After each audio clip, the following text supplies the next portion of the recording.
അല്ലാഹുവേ ജീവിതത്തിൽ നിനക്കെതിരെ ശിർക്ക് വെച്ചപ്പോ പലരെയും നശിപ്പിച്ചത് ഈ മടയാണ് അല്ലാഹുവേ.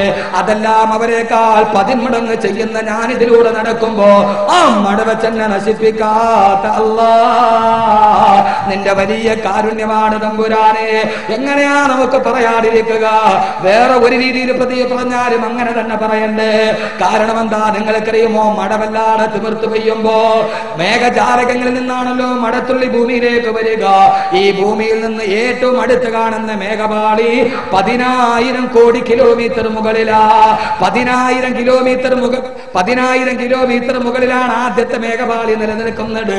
ആദ്യത്തെ മേഘപാളിയിൽ നിന്ന് ജലത്തുള്ളി മടയായിട്ട് താഴോട്ട് വീഴുമ്പോ 10,000 കിലോമീറ്റർ മുകളിൽ നിൽക്കുന്ന ആദ്യ മേഘപാളിയിൽ നിന്നും മടത്തുള്ളി താഴോട്ട് വീഴാൻ തുടങ്ങുമ്പോ ഒരു മടത്തുള്ളി ഭൂമിയിലേക്ക് വരുന്ന വേഗത എന്താണെന്നറിയോ? ഒരൊറ്റ മിനിറ്റ് കൊണ്ട് 980 കിലോമീറ്റർ സ്പീഡിലാ.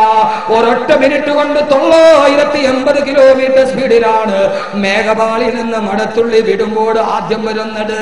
ആ മേഘത്തുള്ളി മടത്തുള്ളി അതേ വേഗതയിൽ താഴോട്ട് വന്നാൽ താഴെ നിൽക്കുന്ന മനുഷ്യന്റെ തലയിലെങ്ങാനും ഒരു മിനിറ്റിൽ 980 കിലോമീറ്റർ സ്പീഡിൽ പാഞ്ഞു വരുന്ന മടത്തുള്ളി എങ്ങാനും നമ്മുടെ തലയിൽ വീണാൽ തലയോട് ചിതറിത്തെറിച്ചു പോകുമെന്ന ശാസ്ത്രം പറയുക.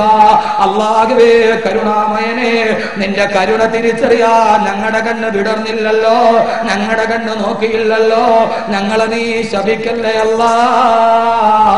മട പെയ്യിപ്പിക്കുന്ന തമ്പുരാൻ 10,000 കിലോമീറ്റർ മുകളിൽ നിന്ന് വരുന്ന ആദ്യത്തെ മടത്തുള്ളി ഒരു മിനിറ്റിൽ 980 കിലോമീറ്റർ സ്പീഡിൽ വരുമ്പോ ആ മടത്തുള്ളി ഇങ്ങനെ അതിശക്തമായി പാഞ്ഞു വരികയാ.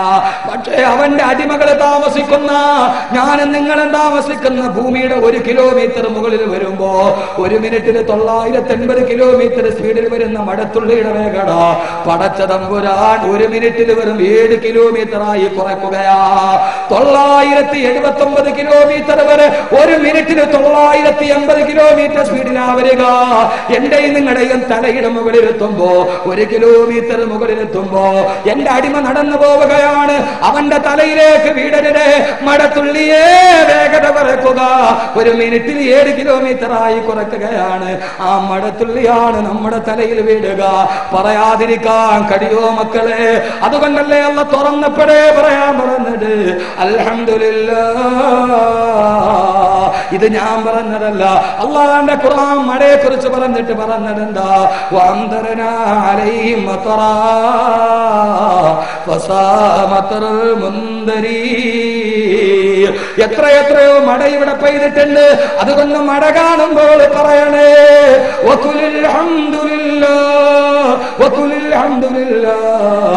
അല്ലാഹുവേ സർവസ്തുതിയും നിനക്കാണ് തമ്പുരാനെ.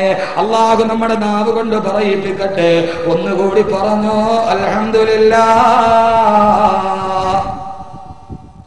എന്റെ ശബ്ദം കേൾക്കുന്ന എന്റെ പ്രിയപ്പെട്ട മുത്തഅല്ലിമീങ്ങളോട്, ഞാൻ അറിയുന്ന ആലിമീങ്ങളോട്, ഞാനടക്കമുള്ള പാവപ്പെട്ട മുത്തഅല്ലിമീങ്ങളോട് ഞാൻ പറയുകയാ, സഹോദരങ്ങളെ പറഞ്ഞു അൽഹംദുലില്ലാഹ്. ഖുർആൻ തന്നെ പറയട്ടെ, അല്ലാഹ് എപ്പോഴാ അൽഹംദുലില്ലാഹ് പറയാൻ പറഞ്ഞത്? ആർക്കെങ്കിലും അല്ലാഹു ഇൽമു നൽകിയാൽ ആ ഇൽമു കിട്ടുന്നവൻ പറയണം അൽഹംദുലില്ലാഹ്. ഞാനല്ല പറഞ്ഞത്, ഖുർആൻ പറയട്ടെ. ഞാനല്ല, അല്ലാഹുവിന്റെ ഖുർആൻ തന്നെ പറയട്ടെ. ഈ വിനീതന് ഖുർആൻ പറയാനാണ് ഇഷ്ടം. എന്താണ് നിന്റെ ഇഷ്ടമെന്ന് അല്ലാഹ് എന്നോട് ചോദിച്ചാൽ ഞാൻ പറയും അല്ലാഹുവേ എനിക്കിഷ്ടം നിന്റെ വാക്ക് പറയാനാ.